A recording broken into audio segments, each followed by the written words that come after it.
According to a new report, Republicans are starting to finally freak out after, of course, spending the last week and a half defending Donald Trump after the indictments.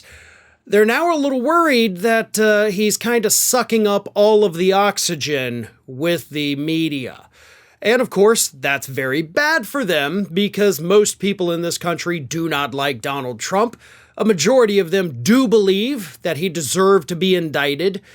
And that's not going to play well for the Republicans in 2024. Now, this new report from Politico spoke to multiple different Republicans. You got strategists, consultants, former campaign managers, and they all said the same thing. And it is, we're kind of screwed because this is just like 2016.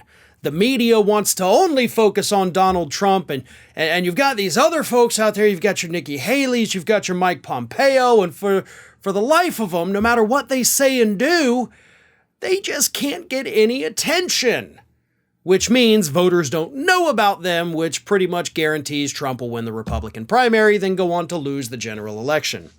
So let me read a couple of things here.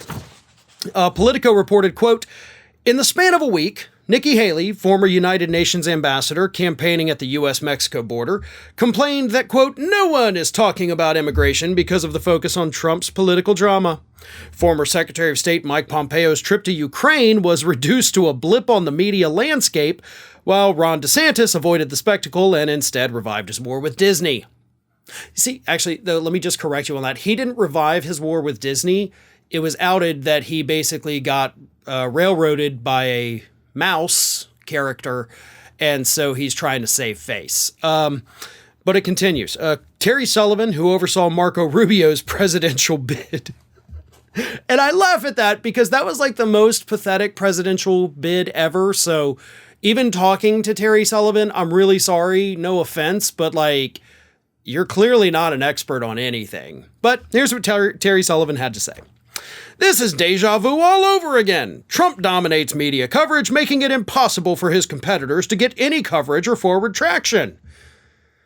Yeah, I mean, Marco Rubio in 2016, though, the last thing he needed was the media looking at him because the guy is a friggin' moron. So that should have been used to your advantage in 2016. The fact that it wasn't, that's kind of your failure.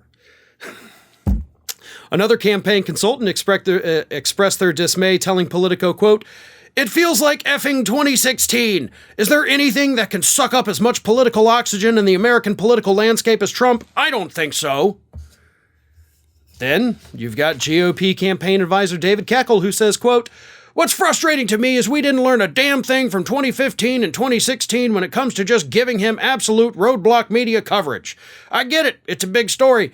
But this was getting covered like the opening of the war in Iraq or the OJ chase. You couldn't escape it. I don't know that there's a strategy anybody could employ. Maybe try shooting somebody on Fifth Avenue." You know, to paraphrase Donald Trump there. Listen, guys, y'all did this. As Republicans, you're responsible for this Frankenstein's monster that you've created. And now that it's gone out there and is terrorizing the city because it doesn't know who or what it is, now you're like, oh my God, what have we done? But you're not saying, what have we done? You're saying, what has the media done? See, that's the problem I have with stories like these. There's no introspection from these Republicans. Your entire party, whether you did it or not, is irrelevant because you're still members of a party that have continued to stand by this man through the worst things that he has done. And there are plenty, and there are more coming down the pipeline. You could have disowned him after January 6th. Y'all were given the golden effing opportunity to say goodbye forever when the man tried to undo an election. And then a Capitol riot occurs. That was your chance. That was your window of opportunity. Your monster went out there and did the most unspeakable things we could see a monster do. And you let him keep doing it. Whether you did or not personally is irrelevant because you're members of a group that allowed it to happen and continue to allow it to happen to this day. Everything that is happening right now with Donald Trump and the media coverage of Trump is your fault, your responsibility, and you deserve it. This is what you get.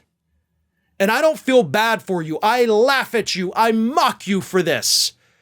Because you had every opportunity on this planet to disavow this man, to get him out of your party and move on.